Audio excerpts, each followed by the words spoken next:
మధ్య రీసెర్చ్లలో ఒక కొత్త జబ్బు ఏదో కనిపెట్టిండ్రు.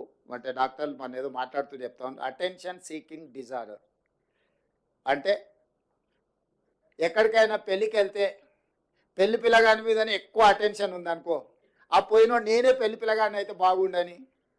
ఎక్కడైనా సావుకు పోయిండు, గొప్ప శవయాత్ర జరుగుతుంది అనుకో, అటే ఈ శవయాత్ర గొప్ప జరుగుతుంది, నేను శవాన్ని అయితే ఇంకా బాగుంటుండని. అంటే వాళ్ళకి ఎంతసేపు ఉన్న అటెన్షన్ అంతా వాళ్ళ మీదనే ఉండాలని ఒక పిచ్చి ఉంటుంది. ఆ పిచ్చితోని పెళ్లి పోతే పెళ్లి పిల్లగాడు కావాలని, సావుపోతే శవం కావాలని ఇట్లాంటి కోరికలతో కొంతమంది ఉంటారు. నేను చెప్పేదాన్ని పెట్టుబడుల గురించి.